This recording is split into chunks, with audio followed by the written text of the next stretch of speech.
With polls showing President Biden and Donald Trump virtually neck and neck, can we expect a breakout moment when the two face off on Thursday evening? With me now, the Washington Examiner's Tiana Lowe-Desher, along with Democratic strategist Kelly Hyman. And Kelly, let me start with you. What do you think? What does President Biden have to do to move the needle? To talk to the American people, that is definitely going to be key. This is about democracy, and this is a very, very important election. And it's also about freedom, reproductive freedom. As a woman, reproductive freedom is very important. It's a right of ours, and it's something that's definitely going to be very important in this election.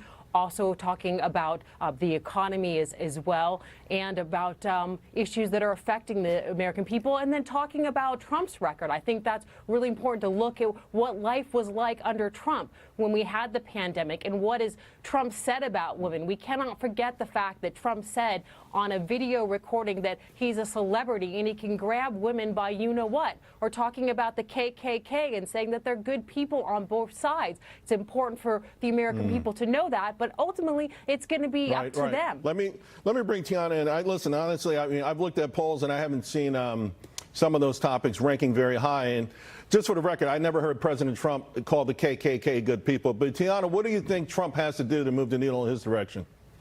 No, I mean, if you look at abortion and democracy, each of those issues, only 4% of voters polled by Gallup say that that's the most important issue facing the country. It's all about the economy, stupid, inflation in particular, and also immigration and crime. Those are the big issues.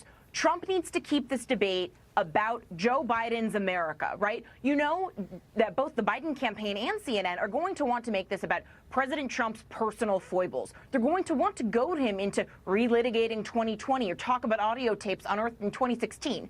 Don't make it about that. Make it about right now. Make it about the 19% increase in prices under Joe Biden. Make it about the millions that have flooded through the southern border. Make it about the fact that you can't get a mortgage for under 7% today, when under the Trump administration you could get one for under 3%. That's what's really going to matter. And look, if you want to bring up the very fine people on both sides issue, which PolitiFact has finally conceded was a lie, there's a new Charlottesville about every weekend under Joe Biden's presidency. Look at my hometown of Los Angeles, where you had a pro-Palestinian mob, ostensibly to protest Israel, but really just to try and terrorize Jews, protest in front of a synagogue in Pico Robertson.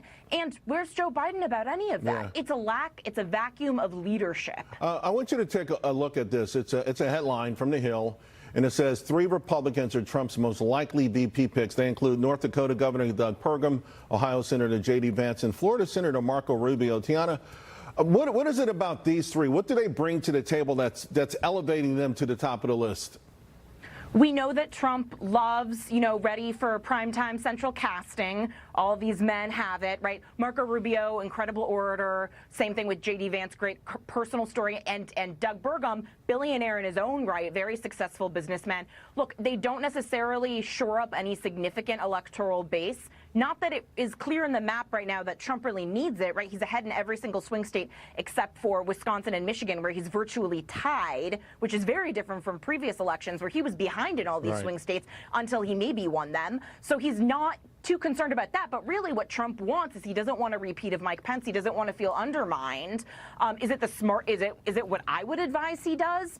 I don't know, but they are people that on the campaign trail all bring a decent amount of charisma, decent amount of ability to fundraise. Right. But he still does need to shore up that vote with women, especially suburban women on the margins, and he could do much better with minorities than he did in previous years. Right. And hopefully, for his sake, we'll see what the polls if they bear these things out. Meanwhile, the Biden campaign now ramping up their ad spending ahead of this week's face-off. The Washington Post reporting the campaign spending more than $9 million on ads just last week alone, compared to virtually no spending by the Trump campaign. So, Kelly, I mean, how hopeful is it that this spending will have a major impact? Well, there's a lot of undecided voters out there that haven't made a determination of whether they're going to vote for, as we would say, jacked up Joe or con man Don. And so the debate is going to be key. And so it's important to convey the message and see what our country is going to be like, whether we want to have safety with Biden in regards to safety for our democracy, safety for our freedom, safety for our economy, or do we want someone who's dangerous to our economy, dangerous to our country, and ultimately the voters will get out and voice their opinion in 2024. Absolutely. That's what makes America beautiful. Ladies, thank you both very, very much.